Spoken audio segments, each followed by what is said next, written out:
नमस्कार साथियों, राजकीय महाविद्यालय पिड़ावा में चल रही ऑनलाइन कक्षाओं में मैं सुमन सहायक आचार्य हिंदी आप सबका स्वागत करती हूँ। आज की कक्षा में हम पढ़ेंगे रीतिकाल का सामान्य परिचय। हिंदी साहित्य में रीतिकाल सन 1700 से 1900 ईस्वी तक माना जाता है।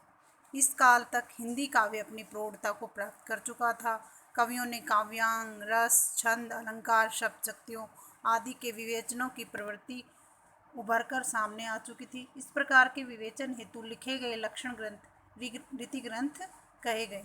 अब रीतिकाल की परिभाषा। रीति का अर्थ विशेष पद रचना अर्थात काव्य के शोभाकारक शब्द धर्मों के अर्थों से युक्त पद रचना ही क्या है? रीति है। शब्द, अलंकार, ध्वनि आदि जिसमें शब्द सौंदर्य बढ़ता है। रीति के बहिरंग तत्व गुण, रस, ध्वनि, वाक चातुर्य, अलंकार, काव्य दोष आदि अर्थ में सौंदर्य का बोध कराते हैं।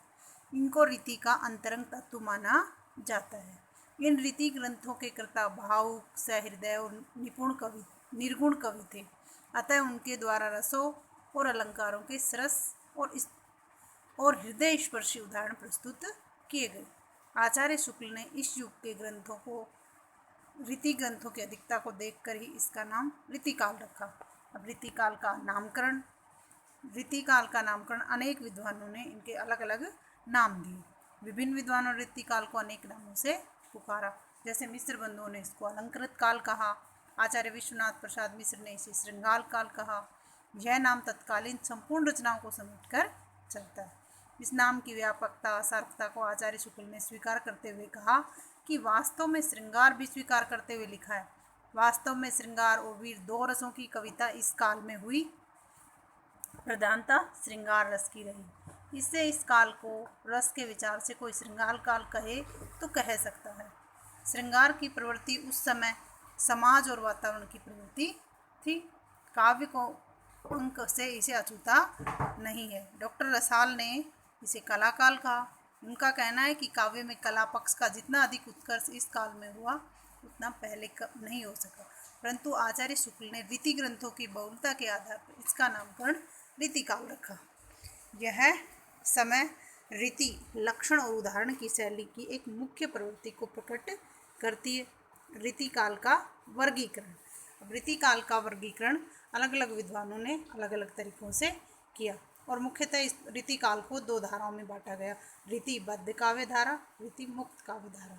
जिन कवियों ने उपयुक्त लक्ष्य वाली पद्धति अपनाई वे रीति परंपरा से बंधे होने के कारण रीति का कहलाए, और जिन्होंने इस पद्धति का तिरस्कार करके काव्य रचना की और सहज स्वाभाविक पद्धति अपनाई वे रीति मुक्त पद्धति से अलग रहने वाले कहलाए। और अब आते हैं रीतिबद्ध।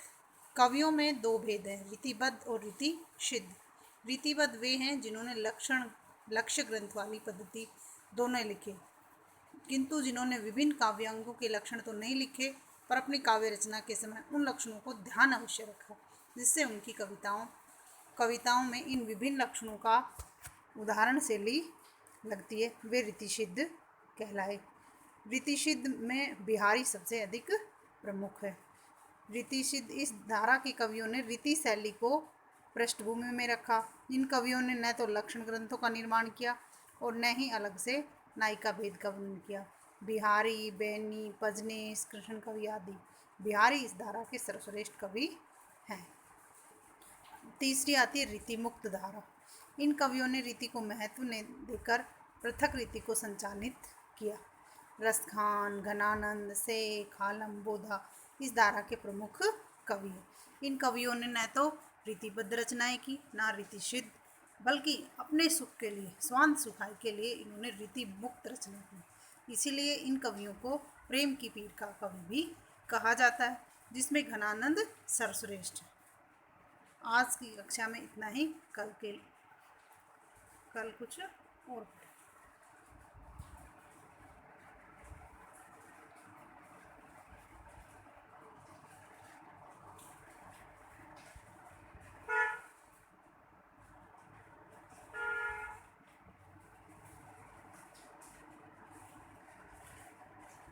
वो टाइम भी खर्च हो जाए थोड़ी सी देर में ही।